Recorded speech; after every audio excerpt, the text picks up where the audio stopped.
So fourth paragraph. Born on 21st March 1916, Bismillah belongs to a well-known family of musicians from Bihar. Bihar की एक बहुत जानी मानी musicians की फैमिली में 21 मार्च 1916 को बिस्मिल्लाह का जन्म हुआ. His grandfather Rasool Bux Khan was the Shehnai Nawaz of the Bhojpur King's Court. Bhojpur के राजा के कोर्ट में वो शहनाई नवाज थे, उनके ग्रैंडफादर रसूल बख्श Khan. His father Paigambar Bux and other paternal ancestors were also great shehnai players. और उनकी फैमिली में उनके फादर, उनके चाचा और जो भी paternal ancestors, what do you understand by ancestors? Forefathers, पूर्वज, पहली जनरेशन्स, वो सारे के सारे ही शहनाई प्लेयर्स थे. पहले भी बोला है ना कि म्यूजिशियंस की फैमिली थी, तो पूरी फैमिली में एक ट्रेंड था कि सारे ही शहनाई प्ले करते थे. The young boy took to music early in life. Bismillah Khan ने बचपन में ही म्यूजिक को अपना लिया था. At the age of 3, when his mother took him to his maternal uncle's house in Banaras, उनकी 3 साल की उम्र में ही जब उनकी माँ उन्हें बनारस उनकी मामा के घर लेके गई, यानी Varanasi, Bismillah was fascinated watching his uncles practice the shehnai. और बिस्मिल्लाह को बड़ा ही अच्छा लगता था, वो सरप्राइज हो जाते थे क्या देख के कि उनके अंकल्स शहनाई की प्रैक्टिस कर रहे हैं. He was fascinated. फैसिनेट क्या होता है? अट्रैक्ट हो जाना किसी चीज़ के लिए. Soon Bismillah started accompanying his uncle Ali Bux to the Vishnu temple of Banaras, where Bux was employed to play the शहनाई.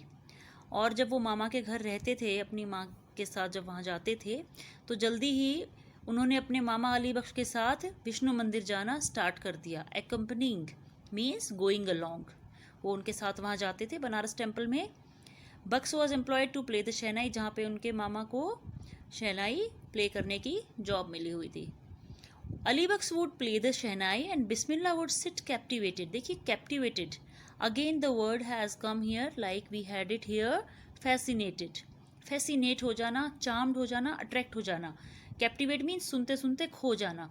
तो उनके मामा जब शहनाई प्ले करते थे तो बिस्मिल्लाह खो जाते थे उनकी शहनाई की आवाज़ में. For hours on and. On and means continuously, लगातार घंटों तक बैठे रहते थे और अपने मामा की शहनाई को सुनते रहते थे.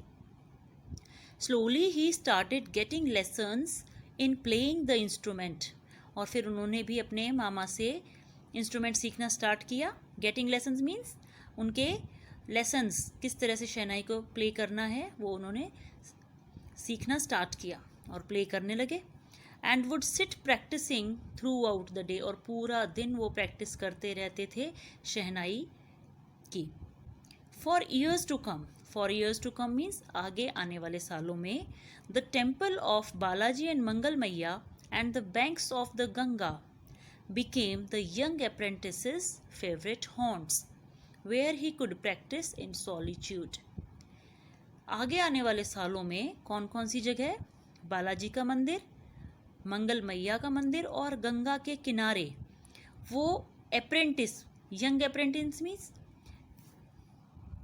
यंग अप्रेंटिस मीन्स एक छोटी ही उम्र में जो इंसान ट्रेनिंग लेने लग जाता है, किसी चीज़ को सीखने लग जाता है, एज अ ट्रेनी वो सीख रहे थे. तो इनकी ये तीनों जगह, बालाजी का मंदिर, मंगल मैया का मंदिर और गंगा के किनारे, ये 3 प्लेसेस बिस्मिल्लाह खान की फेवरेट प्लेसेस बन गई थी. हॉन्ट्स का मीनिंग क्या है यहाँ पे? फेवरेट हॉन्ट्स बन गई थी. देखो हॉन्ट का मीनिंग, जब भी हम हॉन्ट सुनते हैं तो क्या याद आता है? हॉन्टेड. हॉन्टेड मूवी याद आ जाएगी, डर याद आ जाएगा. It gives us a terror, कुछ डरावना. But there is a difference. जो आप पढ़ते हैं दैट इज़ हॉन्टेड, कुछ terrifying. It is another noun, that is an adjective, haunted. और ये यहाँ पे नाउन है, हॉन्ट्स. हॉन्ट्स मीन्स ऐसी प्लेसेस जहाँ पे आप फ्रीक्वेंटली विजिट करते हैं, बार बार जाते हैं.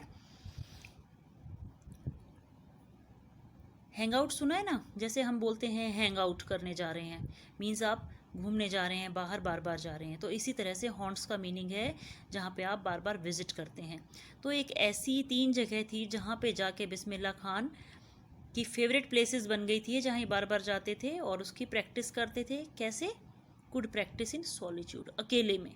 जहाँ कोई उन्हें डिस्टर्ब ना करे, और घंटों बैठ के गंगा के किनारे पे और मंदिरों में वो शहनाई की प्रैक्टिस करते थे. The flowing waters of the Ganga inspired him to improvise and invent ragas that were earlier considered to be beyond the range of the Shehnai. Now it happens कि जो different राग होते हैं वो different instruments पे ही play होते हैं.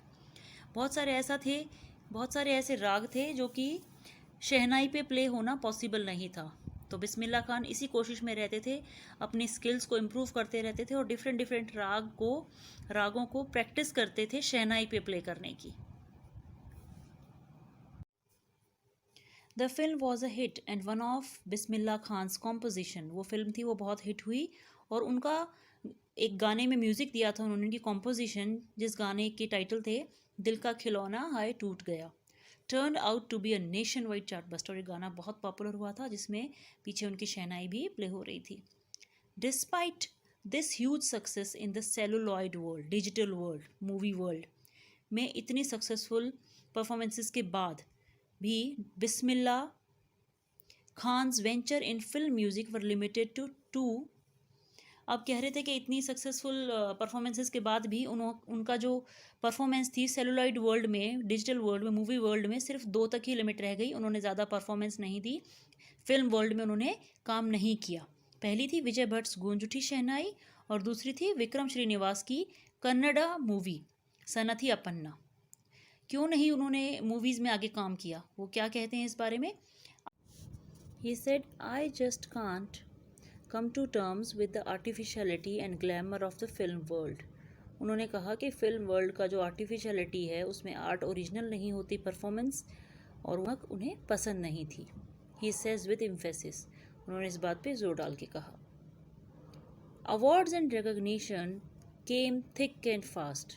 उन्हें बहुत सारे अवार्ड्स मिले, एक बड़ी पहचान मिली, बहुत सारे रिकग्निशंस उन्हें मिले बहुत बड़ी मात्रा में. Bismillah Khan became the first Indian to be invited to perform at the prestigious Lincoln Center Hall in the United States of America. America के लिंकन सेंटर हॉल में उनको परफॉर्मेंस के लिए बुलाया गया. He also took part in the World Exposition in Montreal, in the Cannes Art Festival and in the Osaka Trade Fair. Osaka trade fair में, Keynes art festival में और Montreal के वर्ल्ड एक्सपोजिशन में उन्हें इनवाइट किया गया performances के लिए. So well known did he become internationally that an auditorium in Tehran was named after him. अब यहाँ बोला है कि so well known did he become, वो इतने फेमस हो गए थे इंटरनेशनल लेवल पे कि तेहरान के एक ऑडिटोरियम अभी हमने एम्फी थिएटर किया था, जैसे कि एक बड़ी गैदरिंग के लिए एम्फी थिएटर था बट वो ओपन होता है, तो ऑडिटोरियम कवर्ड होता है. तो तेहरान में एक ऑडिटोरियम का नाम ही इनके नाम के ऊपर रख दिया था, तेहर मौसीकी Ustad Bismillah Khan. National awards like the Padmashri, the Padma Bhushan and the Padma Vibhushan were confer on him. उनको ये तीनों अवार्ड, ये ऑनर उन्हें मिले. Next, in 2001 Ustad Bismillah Khan was awarded India's highest civilian award the Bharat Ratna, और 2001 में उनको भारत रत्न से भी सम्मानित किया. With the coveted award, coveted means जिसकी बहुत ज़्यादा इच्छा होती है, हर कोई चाहता है भारत रत्न जैसे बड़े अवार्ड हमें भी मिले. सो मोस्ट वांटेड अवार्ड उनकी चेस्ट पर रेस्ट कर रहा था. All his eyes glinting with rare happiness, और उनकी आंखों में एक बहुत ही चमक थी उनकी आंखों में. And he said, all I would like to say is, उन्होंने एक मैसेज दिया. जनरली होता है जब किसी को ऑनर मिलता है तो जो मैसेज वो देते हैं वो क्या था, टीच योर चिल्ड्रन म्यूज़िक, अपने बच्चों को म्यूज़िक सिखाओ. This is Hindustan's richest tradition, ये हमारा रिच ट्रेडिशन है, परंपरा है हमारी. Even the west is now coming to learn our music, अब तो वेस्टर्न कंट्रीज़ भी हमारा इंडियन म्यूज़िक सीखने आती हैं. And this is really true. In spite of having travelled all over the world, पूरे वर्ल्ड में घूमने के बाद भी Khan Sahab, as he is fondly called, Khan Sahab बुलाया जाता था उन्हें, is exceedingly fond of Banaras and Dumraon. उन्हें अभी भी बनारस और डुमराव से बहुत ज़्यादा लगाव था, बेशक वो वर्ल्ड में कहीं घूम के आ गए हों. And they remain for him the most wonderful towns of the world, और उनके लिए ये वर्ल्ड के सबसे सुंदर टाउन थे, शहर थे। A student of his once wanted him to head a shehnai school in the USA। अब जो बच्चे बाहर दूसरी कंट्रीज से सीखने आते थे, यूएसए का एक स्टूडेंट था उनका, और उसने कहा कि आप वहाँ चल के अपना एक इंस्टीट्यूट या स्कूल खोल लीजिए। And the student promised to recreate the atmosphere of Banaras by replicating the temple there. और उसने कहा कि आपको बनारस को आप मिस नहीं करेंगे, मैं बनारस के टेम्पल्स के जैसा ही एटमॉस्फेयर वहाँ भी क्रिएट कर दूंगा, वहाँ आपके लिए टेम्पल्स बनवा दूंगा एज इट इज़, ऐसे के ऐसे। बट खान साहब आस्क्ड हिम, और खान साहब ने उनसे पूछा, ठीक है ये सब तो तुम कर दोगे, if he would be able to transport river Ganga as well, क्या तुम फिर गंगा रिवर को भी वहाँ ट्रांसपोर्ट कर सकते हो? अगर ऐसा कर दो तो मैं चल पड़ूंगा। दैट मीन्स उन्हें पता था कि जो ओरिजिनलिटी, जिस ओरिजिनल प्लेस से मैं प्यार करता हूँ, उसकी कोई कॉपी नहीं हो सकती, उसका कोई डुप्लीकेट नहीं हो सकता, क्योंकि उस जगह से उनकी फीलिंग्स, उनका लव और रिस्पेक्ट जुड़ा हुआ था। Later he is remember to have said, और आज भी उनको याद किया जाता है कि उन्होंने कभी कहा था, that is why when ever I am in a foreign country, इसीलिए जब भी मैं किसी फॉरेन कंट्री में होता हूँ, I keep yearning. Yearning means किसी चीज़ की इच्छा होना, लॉन्गिंग फॉर, डिज़ायरिंग टू सी हिंदुस्तान। बाहर जाने के बाद भी मैं अपने देश में ही वापस आना चाहता हूँ। While in Mumbai I think of only Banaras and the Holi Ganga. Even जब मुंबई में होता हूँ तो भी मैं बनारस और गंगा रिवर के बारे में ही सोचता हूँ। And while in Banaras I miss the unique मठ ऑफ डुमराव। और जब बनारस में होता हूँ तो और छोटा शहर डुमराव वहाँ का, जहाँ पर उनका मठ होता था। मठ मीन्स स्कूल, जहाँ से उन्होंने सारी शहनाई की ट्रेनिंग ली थी और उनकी एजुकेशन हुई थी। नाउ इन दिस बॉक्स एक इंसिडेंट है। शेखर गुप्ता ने उनसे पूछा, व्हेन पार्टीशन हैपेंड, जब पार्टीशन हुआ, didn't you and your family think of moving to Pakistan, आप मुस्लिम हैं तो क्या आप पाकिस्तान नहीं जाना चाहते थे उस टाइम? बिस्मिल्ला खान ने रिप्लाई दिया, गॉड फॉरबिड मी, भगवान मुझे माफ़ करे, लीव बनारस, मैं बनारस को छोड़ दूँ? नेवर, कभी भी नहीं। I went to Pakistan once, और उसने आगे बताया कि ऐसा नहीं, मैं गया नहीं था पाकिस्तान, मैं एक बार गया था। I cross the border, border cross किया, just to say I have been to Pakistan, formality के लिए मैं एक बार बॉर्डर क्रॉस करके दूसरी तरफ गया था। I was there for about an hour, और 1 घंटा रुका भी था। आई सेड नमस्कार टू द पाकिस्तानीज एंड सलाम अलैकुम टू द इंडियंस।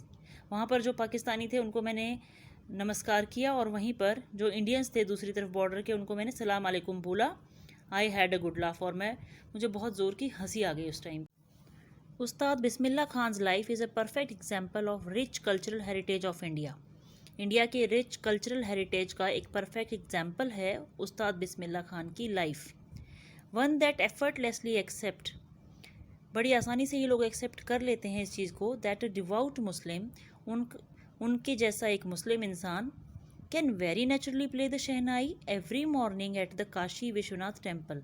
काशी के विश्वनाथ मंदिर में एक मुस्लिम होने के बावजूद भी वो मंदिर में जाके रोज़ शहनाई बजाते थे, और इसमें किसी को कोई हैरानी नहीं होती थी, क्योंकि उनकी जीवन शैली ही ऐसी रही थी। कभी उनको देख के ये एहसास नहीं हुआ कि वो हिंदू या मुस्लिम में कोई पर्टिकुलर डिफरेंस फील करते हैं या उस तरह से अपनी लाइफ जीते हैं। उस्ताद Bismillah Khan passed away on 21st August 2006 at the age of 90 after a prolonged illness। बीमारी की वजह से 90 की एज में उनकी डेथ हो गई। He was given a state funeral and the government of India declared 1 day of national mourning। See the spelling, this is MOURNING, mourning। mourning means उनके लिए शोक प्रकट करने के लिए 1 दिन की छुट्टी डिक्लेयर की गई थी, और स्टेट फ्यूनरल, उनको राजकीय सम्मान के साथ उनका अंतिम संस्कार किया था। Through the reading of this lesson we came to know about Ustad Bismillah Khan, his journey with shehnai and his love and respect for his country, Hinduism and his culture. The reading of the lesson is completed